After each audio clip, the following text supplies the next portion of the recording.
আপনাকে সাদর আমন্ত্রণ জানাচ্ছি আমাদের উদ্যোক্তা অনুষ্ঠানে। আসসালামু আলাইকুম। আপনাকে অনেক ধন্যবাদ আমাকে নিমন্ত্রণ জানানোর জন্য। সাইদা সুলতানা মিলি, কোন স্পৃহা আপনাকে একজন উদ্যোক্তা তৈরি করলো বা বানালো?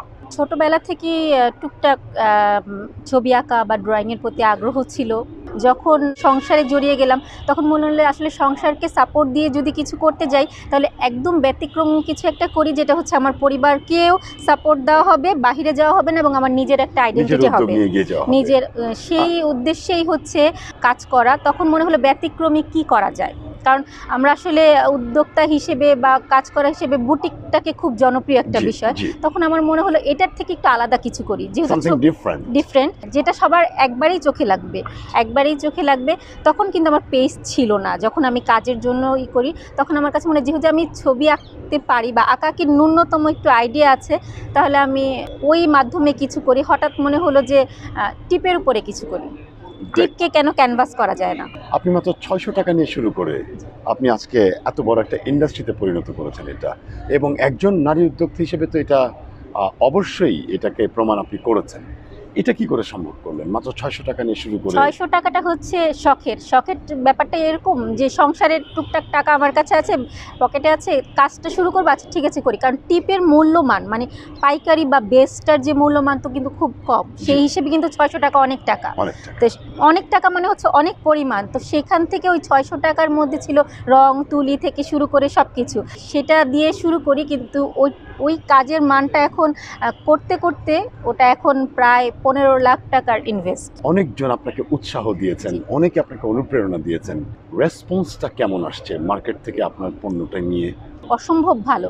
কিন্তু আসলে এটা যেহেতু একদম হাতে তৈরি একটা জিনিস, মেশিন মেড না, যার ফলে হচ্ছে এটা সাপ্লাই একটা সমস্যা থাকে।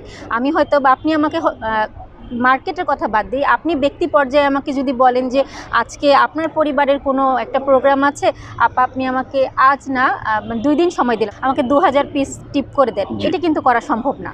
কারণ এটা আমাকে হাতে আঁকতে হবে, হাতে তৈরি করতে হবে, কাটতে হবে বা আলপনা করতে হবে, বা অন্য ক্যাটাগরি যেটা আপনি চাচ্ছেন যে ক্যাটাগরি আছে সেটা মিনিমাম আমাকে কিছুটা সময় দিতে হবে।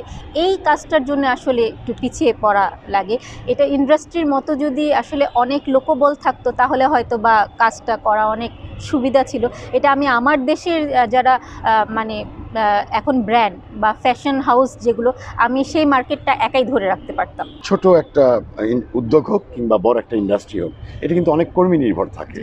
কিন্তু আমরা দেখেছি যে একদম পরিবারের নিবিড় মমতায় আপনি পরিবারের সকল সদস্যদেরকে সমান সম্মান দিয়ে মোটিভেটেড করে তাদেরকে আপনার একটা টিমের মতো বিল্ড করেছেন। এটা কেন করলেন? এখানে আমার একটু দুর্ভাগ্য আছে, মানুষ খুব সহজে কর্মী জোগাড় করতে পারে। আমি আমার কাজের ক্ষেত্রে আসলে কর্মী পাইনি, তার কারণ হচ্ছে পারফেকশনের একটা ব্যাপার আছে। কারণ হচ্ছে যেভাবে যে আলপনাটা আমি করছি বা যেভাবে যে ধরেন এক অপরাজিতা ক্যাটাগরি আছে একটা টিপের, সেটা ফ্লাওয়ার হয়, অনেকগুলো ফুলের কাটিং হয়, হয়তো বা আমি কাটতেছি সবগুলো পাপড়ি এক সমান, যখন আমি তাকে দিচ্ছি একটা এদিক ওদিক হলে জিনিস এরভাবে নষ্ট হয়ে যাচ্ছে। তো সেই ক্ষেত্রে আমি যখন চেষ্টা করলাম, 1 বছরের বেশি সময় পেলাম না, তখন আমি আমার ফ্যামিলি মেম্বারদেরকে এটাতে ইনভলভ করলাম। এটা আমার জন্য অনেক বেশি প্লাস পয়েন্ট হয়েছে, যেহেতু তারা আমার জন্য খুবই হেল্পফুল, যার ফলে আমার ফ্যামিলির 5 জন মানুষ কন্টিনিউ আমাকে 5টা ক্ষেত্রে হেল্প করে, যার ফলে হচ্ছে টোটাল জিনিসটা 1000% সফলতা আসে। আপনি বাংলাদেশে কতটা উদ্যোক্তা বান্ধব দেশ বলে মনে করেন, কতটা সম্ভাবনার দেশ বলে মনে করেন? অসীম সম্ভাবনার দেশ। আমরা তো 17 কোটি মানুষ। আপনি যে উদ্যোগ নিয়ে যখনই কাজ করবেন, মনোযোগ দিয়ে যদি কোয়ালিটি ধরে রাখতে পারেন, আপনার কাজটা অবশ্যই এগিয়ে যাবে এবং সেটা আপনি ফলও পাবেন। যেহেতু আমাদের অনেক উৎসব, আমাদের সাফল্য আসাটা খুব সহজ। বাংলাদেশে এখন প্যান্ডেমিক সিচুয়েশনের পরে যে নিউ নর্মাল লাইফ, এই নিউ নর্মাল লাইফে কিন্তু চাকরি is a very tough word. সেক্ষেত্রে আপনি তরুণদের জন্য যারা উদ্যোক্তা হতে চান, তাদের জন্য আপনার কি থাকবে মেসেজটি? এখন তরুণ যারা কাজ করতে চাচ্ছে তাদের জন্য আমার পরামর্শ হচ্ছে, শেখার জায়গাটা অনেক সহজ হয়ে গিয়েছে এবং শেখানোর জন্য অনেক বেশি মেন্টর আমরা সহজে পাচ্ছি, যেটা হচ্ছে আগে পাওয়া যেত না। এখন শিক্ষকরাও শেখানোর জন্য আগ্রহ প্রকাশ করছেন। আপনার ভেতরে যদি ন্যূনতম একটু আগ্রহ থাকে, তাহলে হচ্ছে আপনি খুব সহজে স্কিলড হতে পারবেন। আরেকটা সহজ কথা আছে যে সবার হাতে তো অ্যান্ড্রয়েড, চাইলেই সব কিছু পাওয়া যায়।